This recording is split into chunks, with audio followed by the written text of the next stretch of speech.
You ask Tiger to solve. This deals with linear equations with one unknown. The final result is y equals -6. Let's solve it step by step. Simplify the expression. Simplify the arithmetic. Isolate the y.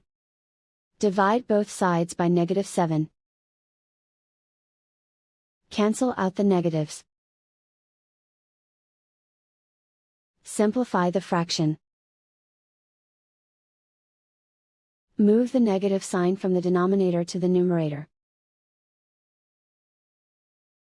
Find the greatest common factor of the numerator and denominator. Factor out and cancel the greatest common factor.